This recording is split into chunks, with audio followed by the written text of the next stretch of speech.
Today's show is brought to you by ExpressVPN. Protect your online activity today and find out how you can get 3 months free at tryexpressvpn.com/space. That's tryexpressvpn.com/space for 3 months free with a 1-year package. Visit tryexpressvpn.com/space to learn more. 15 seconds. Guidance is internal.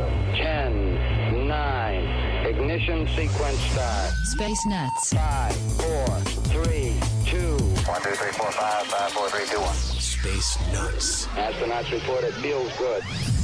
Hello again. Thank you for joining us on the Space Nuts podcast. We like to call it Space Nuts because all the good stuff was taken. It is episode 90. I'm Andrew Dunkley, and with me, of course, is Fred Watson from the Australian Astronomical Observatory. Fred, hello, and can you believe we're up to episode 90? I don't know why, Andrew, but that makes me feel very, very old indeed. Well, if you add it all up, it means we've wasted 45 hours of our lives. Oh, that's even worse. That's 45 hours we're never going to get back. We'll never get it back. It's all gone. It's all gone.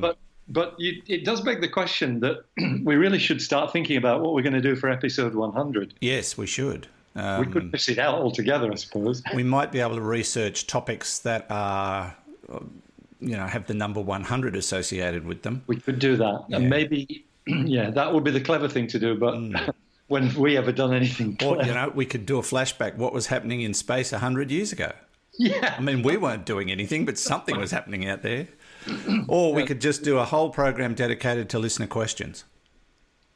They all sound like good alternatives. Yeah. We'll figure that out. We've got 10 weeks to figure that out. 10 weeks to work it out. Indeed.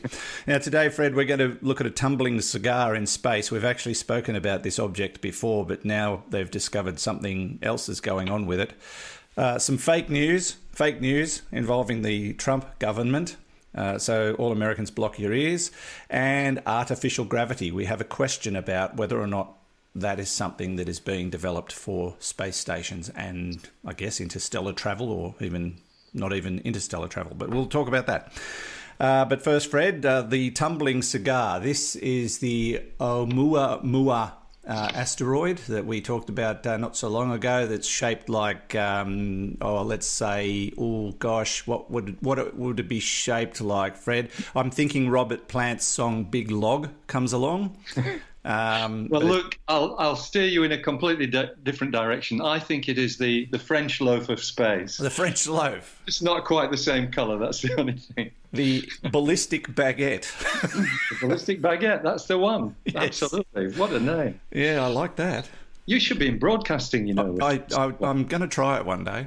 I am. So what's happening with Oumuamua, the very elongated, strangely shaped asteroid that is also it's come from another part of the universe. It's not one of ours. That's correct. So it is the first interstellar asteroid that we have seen passing through the solar system. It whizzed through in October last year. Zoomed past the Earth. We didn't see it. It zoomed past the sun. Actually, it zoomed past the sun first, then the Earth, and then we caught it as it was receding from our neck of the woods in terms of our place in the solar system. But it's hurtling by at a speed that means that it can only have come from outside, and so it has come from a distant solar system. We don't know which one. The problem is you don't really know how long it's been traveling for. But the suggestion, because it has got this brownish, reddish color to it, that suggests that it has been in space for a very long time, upwards of 1 million years at least, because of the effect of cosmic rays on surfaces. We know what they do. But what we also knew when Oumuamua went by is that it is tumbling. I can't remember, actually. I should have checked the details, but I wrote an article about this, and that has now gone completely out of my brain. That's why you write things down, Fred, so you don't have to remember them. Don't remember them, that's right. But if I had a bit of foresight, I would have had a look at it before I started talking to you. If I remember rightly, its rotation, its tumbling period is is on the order of, it's a few hours. That's the rate at which it's tumbling. That's fairly slow in the scheme of things, isn't it? It is. That's right. Yes, if it was minutes, you'd be worried, because this thing's a couple of 100 meters long. It's long and thin. It's probably 40 meters or so wide, but a couple of 100 meters long and tumbling around, as I mentioned. The really interesting bit, and this is where the new research has been brought in, is about the nature of that tumble. It's actually a research group led by Dr. Wes Fraser, who's at Queen's University in Belfast in Northern Ireland. What they've done is they've carefully analysed what we call the light curve. And what that means is the way that the light reflected from the sun, because that's how we saw it when it went past the sun, it was reflecting sunlight. The way that light changes in intensity. So what you can do with modern telescopes is basically create a series of points which you know the brightness, and these are probably a matter of seconds apart. And so you get a very accurate plot of how its brightness is varying. And what that plot has told the Queen's University group is that this is not a rotation in the sense that it's simply tilting end over end. It is actually what is defined as a tumble. We did call it a tumble, but it's a tumble that has chaotic movement. So it is tumbling end over end, but it's also spinning along its axis, and it's probably sort of the axis is wobbling about as well. So it's a really chaotic motion. Yeah, that sounds very much like what happens when I hit a golf ball. Very chaotic. I'm sure your golf ball feels exactly the same sense of chaos as Oumuamua is. And the reason why you don't notice it in your golf ball is because your golf ball's spherical. And so it's hard to tell that it's moving chaotically. If it is, I'm sure you're underestimating your golfing skills, Andrew. But look, if you imagine yourself being really bad at golf, in fact, approaching the level that I always was at golf, and so that when you hit the ball, you also accidentally let go of the club, and that spins end over end and wiggles around. That's basically what Oumuamua is doing. Right. It's the same sort of motion, and that is indicative of sometime in Oumuamua's past. It's indicative of a collision. It means that it has collided with another object, because that's the most likely way to create that chaotic motion. Now, we don't know when that collision took place. The overwhelming likelihood is that it took place in the solar system from which Oumuamua was ejected, and it maybe was that collision that kicked it out of that solar system. I was about to ask. That sounds like a feasible argument, doesn't it? Yeah, that's right. So really a remarkable and very strange object. There was some thought given after Oumuamua passed through the inner solar system of trying to mount a space mission to chase after it. Yes, I was going to ask you, because I did read about that, and I wondered if they were still considering it. Look, I think it's effectively been ruled out simply because it's moving too quickly. And by the time there's a Tesla Roadster out there, I reckon. We could probably catch up. Yeah, unfortunately, by now its batteries have probably run down. It's going the wrong way anyway. Yes. It's leaving the solar system at something like 24 kilometers per second. And to mount a space mission that would actually have enough oomph to overtake it and maybe, do a flyby, we simply don't have the resources to do that. However, what I think it has done, it's alerted us to the existence of these things. They've been postulated for decades that we should occasionally see debris from other solar systems passing through our own solar system.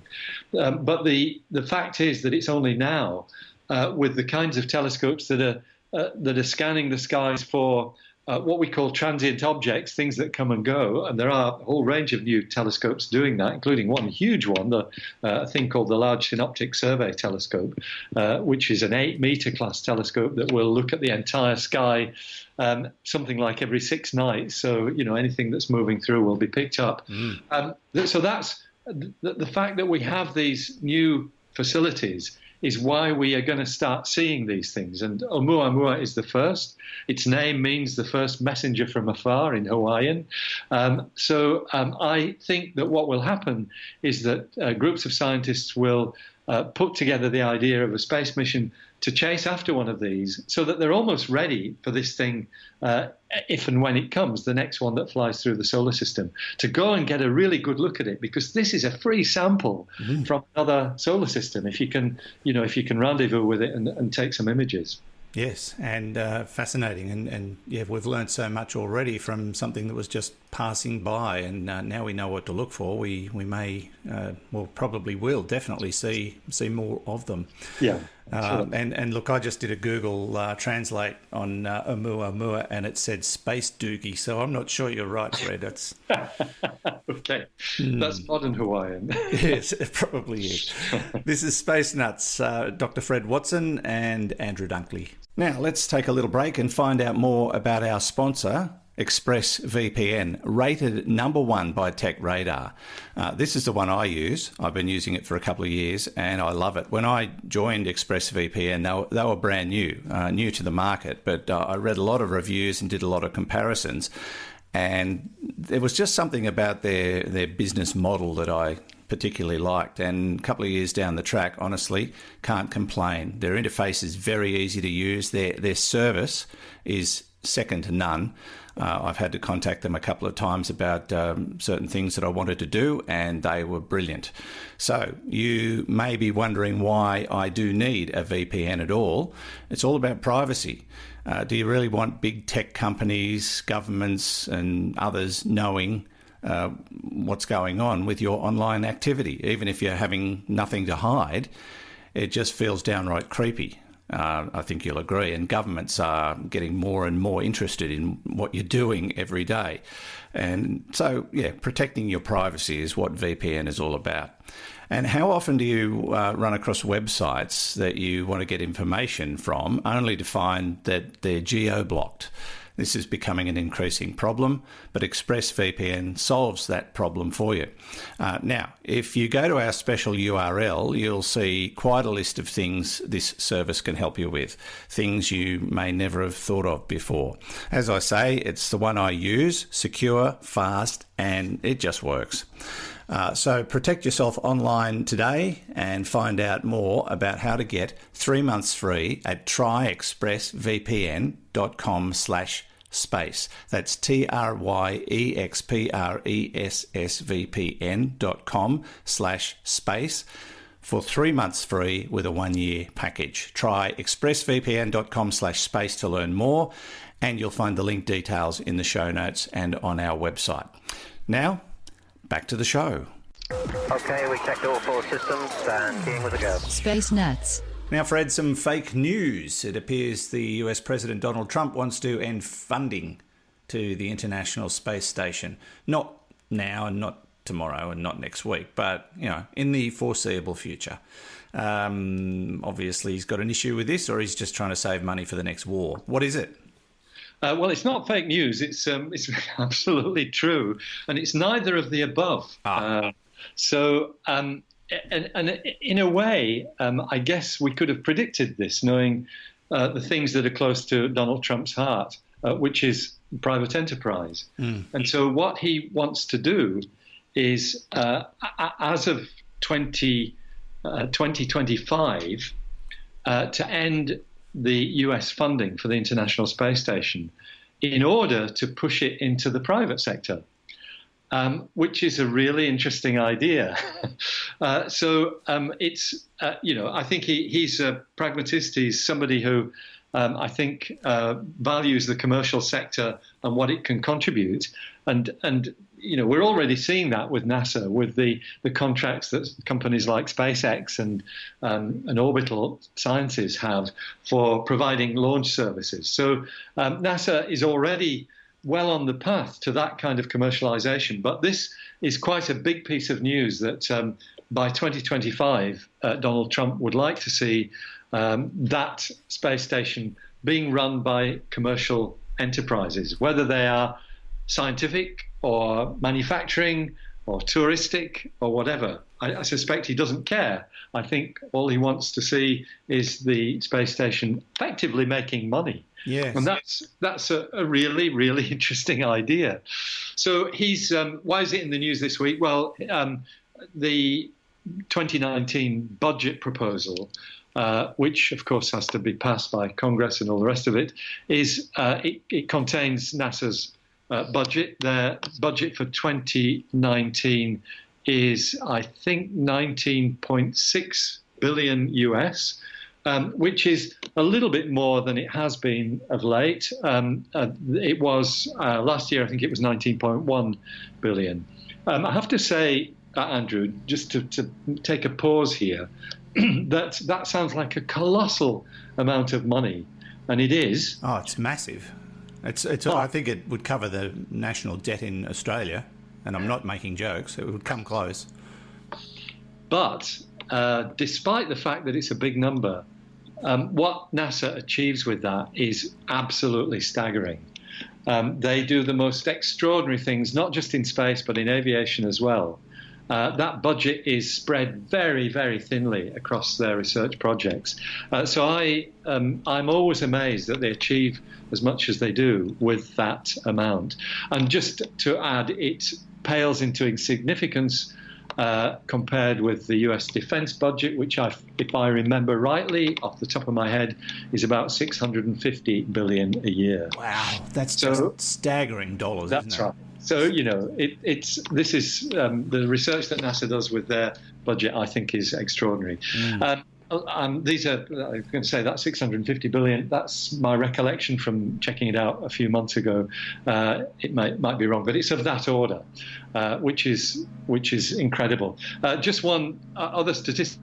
When NASA's New Horizons flew by Pluto, yes, in 2015, one of the comments that was made was that that mission, which from launch to its present state, and it's still going on, and all the running costs and the launch costs and the cost of building the spacecraft, it was something like $700 million, the cost of it, which is enough to keep the US military running for 9 hours. Oh. That was the statistic that, I have absolutely nothing against the US military. No, but yeah. Extremely valuable to our world. But it just puts things in perspective. It does. And it also sort of takes us back to that argument about people saying, well, why are we spending all this money on space exploration when we could be feeding the hungry? Yeah. Well, okay. Why don't you just go and talk to Donald Trump about the military spending and then come back to astronomy later? I mean, there's all sorts of arguments like that. You can't just point at astronomy as being the big bad wolf, because it's actually not spending that much money compared to some. Yeah.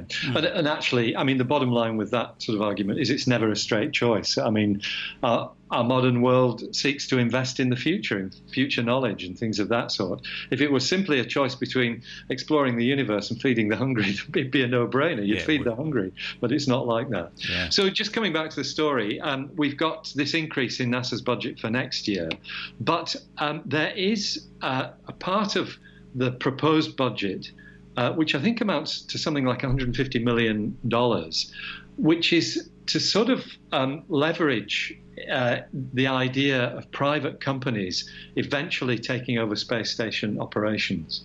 So they're thinking, I think they're thinking pretty cleverly here. They're going to invest in the idea of private enterprise investing in the space station over the next 7 years, the 7 years up till from 2018 to 2025. And space tourism's probably a feasible option. We've already seen billionaires spend quite a bit of money to spend time on the Russian space station, on Mir or whatever it was. Well, or Soyuz. No, Mir, wasn't it? It was principally the ISS, the International Space Station. From in the early 2000s, I think there was something like 7 or 8 space tourists, some of them very well-known names. They paid a minimum of $20 million for the privilege. One of them, I think, paid twice that. At least one of them went up twice. Because he got a window seat, that's why. That's right, yeah. It was because the Soyuz launch vehicles had a spare seat in them. Right. And it was a company, I think they were called Space Enterprises, I can't remember.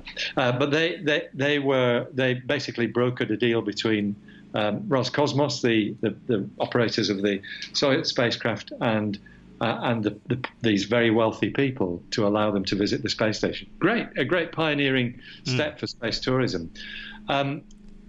Just coming back to the present story, though, your thoughts about tourism are probably not ill-founded, because we've just seen the start of what I think is a new era in space launches with the reusable boosters that SpaceX is providing. That is going to bring down the cost of launches. I'm not saying that it's ever going to bring space travel down to the pockets of people like you and me. No, never. $27.50 to spare, if that. But it will make it a much more feasible option.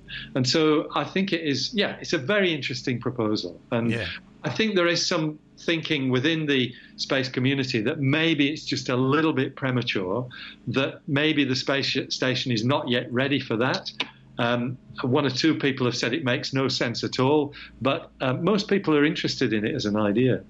Well, what sort of lifespan have they put on the space station, or are they looking at it being up there for an indistinguishable amount of time? I think so. Certainly the current funding regime takes it to 2020. That was the status, and I think probably beyond 2020 to 2025, and it's that 2025 window that Donald Trump wants people to look at. It may turn out to be impractical, impossible, maybe better done in 2030 or thereabouts, but I would guess that, like many big pieces of scientific infrastructure, it may well end up being in the commercial sector, the private sector.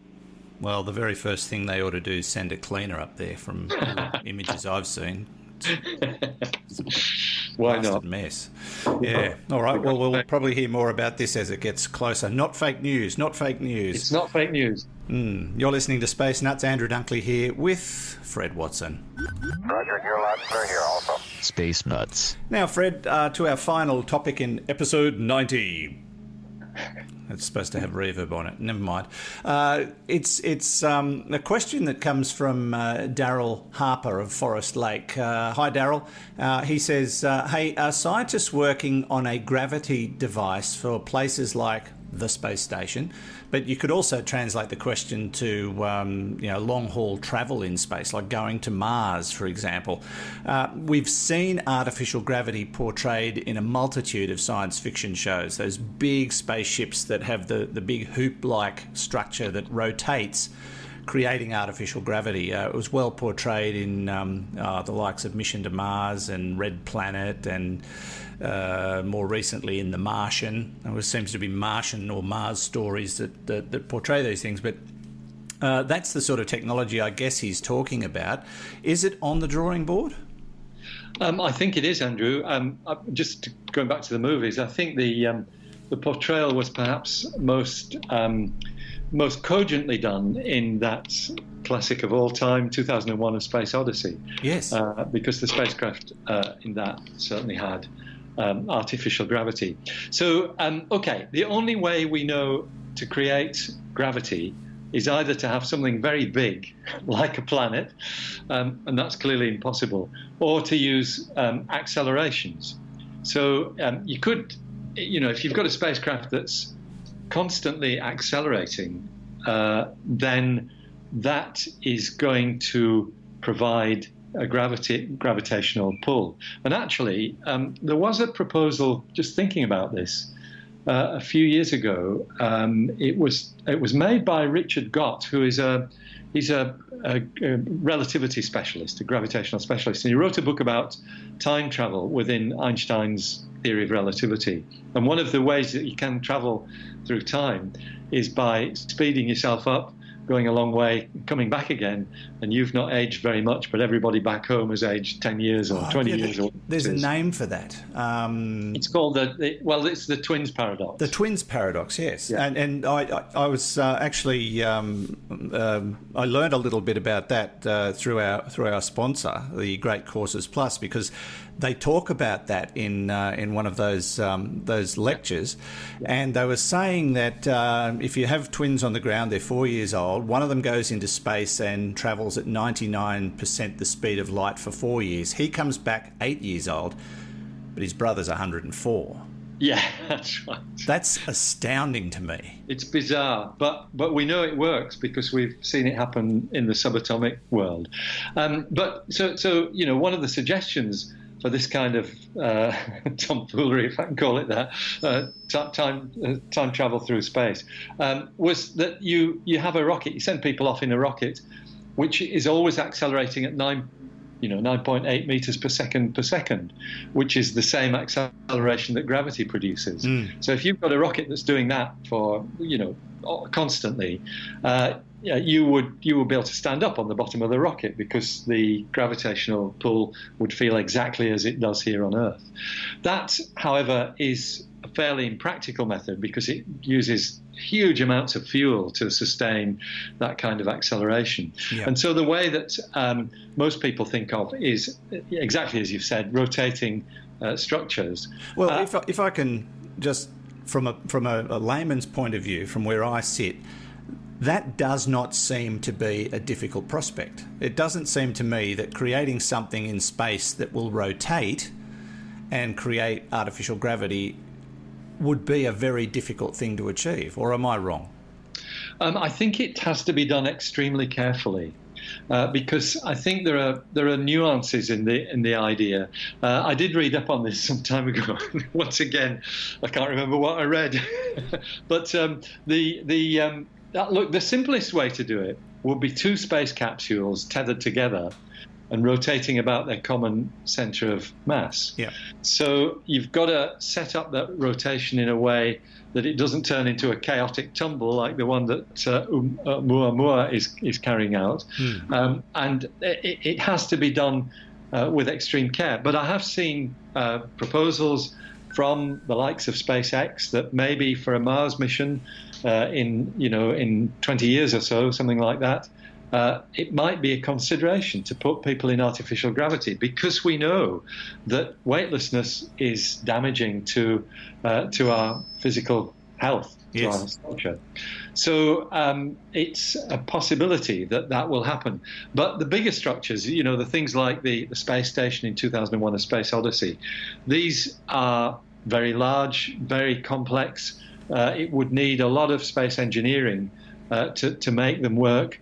But I think down the track it's going to happen. I think not in 2001 clearly, but maybe in 2101 we might see these structures in orbit around the Earth providing artificial gravity in space. Yeah, and that would really change the game completely when it comes to particularly long-haul travel in space, travelling to Mars. If you were able to replicate 1G for the duration of the trip, it would make a huge difference to the ability of humans to explore, because they would not lose that muscle density and they wouldn't be weakened by the circumstances that face astronauts now.